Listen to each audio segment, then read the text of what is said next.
Well, folks, it's March 14th, 2023. Do you know where your search terms are? Do you even know how your match types are behaving today in your Amazon advertising? Because if you're like most Amazon sellers, you have absolutely no idea how your match types behave because Amazon has decided to change their behavior seemingly randomly over the last few months. Welcome to the PPC Den podcast, ladies and gentlemen. I'm your host, Michael Erickson Facchin, and this is the world's first and longest running show all about Amazon advertising, designed to make your Amazon advertising life a little bit easier and a little bit more profitable. Welcome. I love these solo episodes where I get to talk to you directly, dear sweet member of Badger Nation. I'm going to share my screen here, and we're going to jump into something that is kind of crazy. So basically what I have here is a ClickUp. I love ClickUp. Been using a lot of ClickUp. And what I have here is a little analysis of how broad and phrase specifically are behaving in ways that you probably didn't know they're behaving with. So after this episode, be sure to go and jump into your search term reports or your favorite search term analyzer of choice. I have how they behave, the problems with that. I even have Amazon's official terminology, as well as on the right side of that screen, the yellow trapezoids. If you're watching this visually, I'm almost positive that's an equilateral, which is a type of trapezoid. So let's jump in. Let's jump over to broad match. Dear sweet broad match, what have you done to us? So broad match. At one point in time, broad match behaved quite differently for sponsored products and sponsored brands. Sponsored brands, it was incredibly wild, it was incredibly broad, and sponsored products, it was a little bit tighter. That changed over the years, and we did do an update maybe a year ago at this point on some of those changes. So I'm going to be refreshing everyone's memory here and explaining how they behave today. Broad. Let's say I have a broad match, straight up normal broad match, sunscreen, pet badger. And for everyone watching, here's a badger at the beach. Cute little guy. So we've got normal broad match. You could appear for wild terms, theoretically and likely unrelated to your product.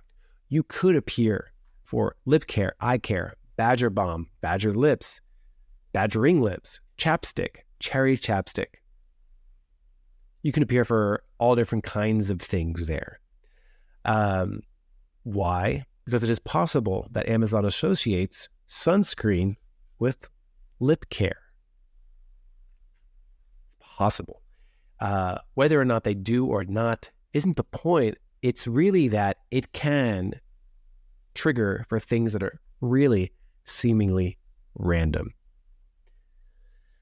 That's not to say don't use broad match. That's to say use it very sparingly. Because while on one hand, it does help you capture terms that you didn't initially anticipate, that help you capture the way that linguistics evolve over time, the way that it helps capture every single nook and cranny of potential terms that could trigger your product. You want a portion of it, but broad match should be a minuscule portion of your overall advertising. Figure this: for every 10 keywords that you have, maybe one of them is broad. So that's how we think about broad, right? We want to use it to sort of plant a seed and find related terms, knowing that it might be a little wild. We want to keep it controlled. Now let's look at Amazon's official definition. This match type offers your ad broad exposure to customer shopping queries. A shopping query can contain the keywords, and it can also include singulars, plurals, variations, synonyms, and stems. I call them synonyms and stems. They call them synonyms and related terms as determined by the meaning of a keyword and the context of the advertised product. The keyword itself may not be contained in the customer shopping query. For example, sneakers may match with canvas sneakers, sneaker, basketball shoes, athletic shoes, cleats, trainers, or foam runners.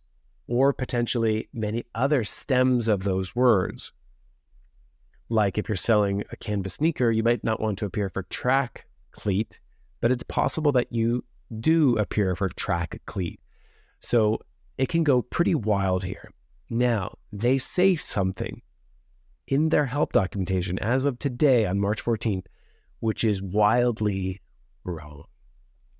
So the first thing it says, in sponsored brand campaigns, you can add broad match modifiers to indicate that a word must appear in the customer's shopping queries. Add a broad match modifier, the plus symbol, before a word. For example, you can use the keyword kids shoes with a plus sign in front of the word kids, and the kids must be in the search that the person makes.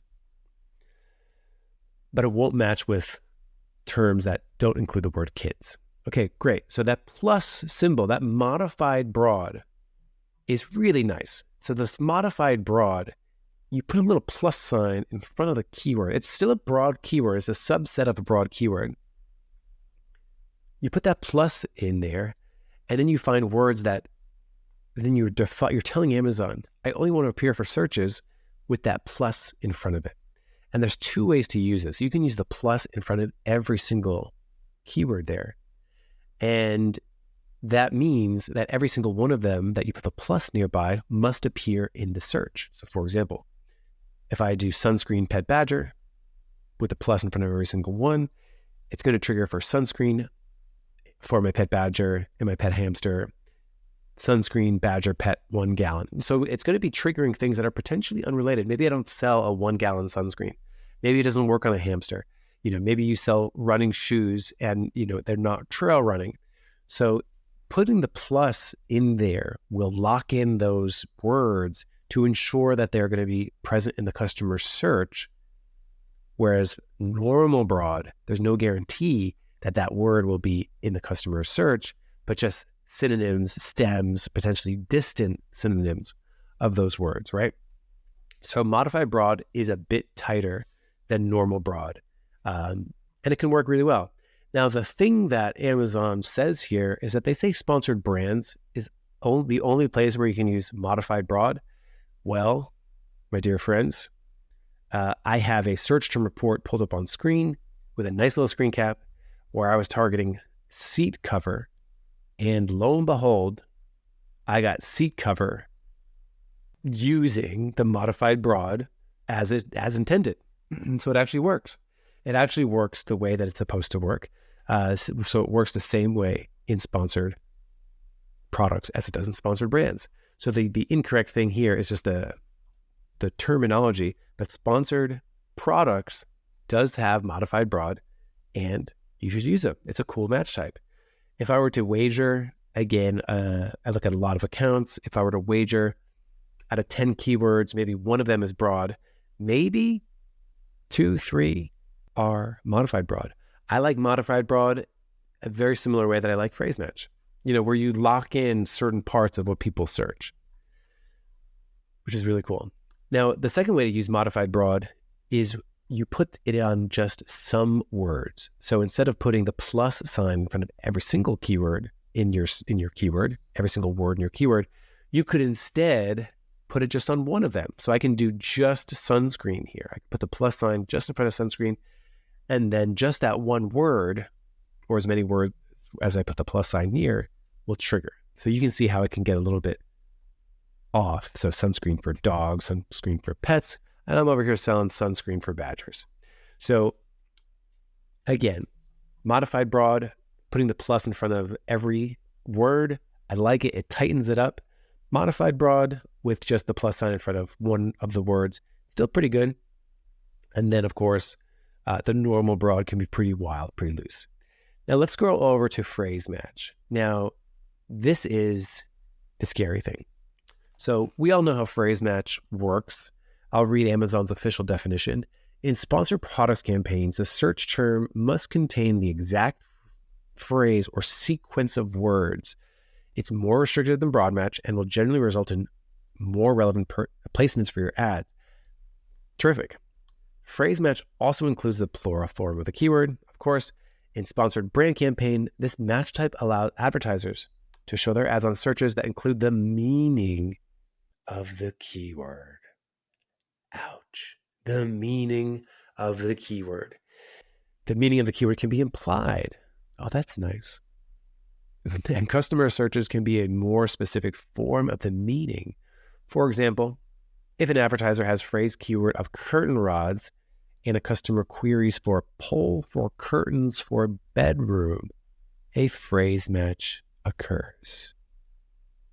Ouch. So phrase match is barely phrase match here. So it's pretty wild. So what I have here is that the phrase match that you know and love is actually not exactly the phrase match you know and love. Pulled up on the screen, I have phrase match keywords: pail, pails and buckets, bucket for cleaning. And what do I have? I've got window cleaning bucket. Now that is not phrase as we know it, because normally if I'm bidding on bucket for cleaning, I should only appear for any search where bucket for cleaning is found in it in order. So big bucket for cleaning windows, bucket for cleaning cars, those kinds of things. But I have window cleaning bucket. So it's sort of switched up the order of the words, which is a little bit different. I have another one, pails and buckets, right? That's a keyword that I bid on, phrase match. I would expect to only appear for things that have pails, buckets together in sequence. And what do I get? I get plastic buckets. So I didn't indicate that I want plastic to trigger my phrase match keyword. It's possible that I don't have plastic, but I would hope that pails and buckets were together. Now, there's some interesting things with these keywords. They have articles in them. They have pails and buckets for cleaning. But that doesn't seem to be the case of why these went off, because we also have pail up there. Just pail phrase match, a one-word phrase, right? Captures some really nice broad stuff. So pail, I got triggered for buckets, a completely different word. So do review your phrase match data, because your phrase match data, sorry to say, is no longer behaving like the phrase matches of old, what we were always looking for. So definitely worth being aware of. So what do you do about this? So that's your action item. Go in, look at your search term report, download a sponsored product search term report, download a sponsored brand search term report, load up your favorite PPC tool, and look at your search term data. If we go in over here, here are the trapezoids of truth, ways to save yourself from doing a lot of this. So the first thing I like to do, and I'll go quick, the first thing I like to do is search term bucket analysis. So we want saved filters, and we want to go in and we want to say, show me all of my search terms with, over 10 clicks and no orders. That should be really quick saved filter for you. In AdBadger, we have those saved filters where you can just quickly go, show me all my search terms by this particular saved filter bucket, and I can find exactly what I need. So over 10 clicks, no orders, over $20 in spend, no orders, whatever it is, go in, scan it, have a quick way to add any new negatives there. The next thing you want to do is also look at search term duplicates. So what that will allow you to do is basically say, okay, I have all of my search terms. If you just look at your search term report, it's possible that you block something that was 10 clicks without orders, but it's possible that was duplicated somewhere else with 2 clicks. So having a nice little duplicate view where you can see the pooled together data of your duplicated search terms can go a long way at keeping your expenses low and letting your search terms do exactly what you want them to do, letting your match types do exactly what you want to do. The next thing is search term n-gram analysis. My friends, n-gram analysis is probably one of my favorite ways to analyze search terms. I've talked about it on the show. I've talked about all these things on the show before, which is why I'm going so fast. But if you don't know search term n-gram analysis, check it out. Hopefully we put it in the description here. If not, we have a spreadsheet with almost every episode logged so you can sort of get to what you need to get to.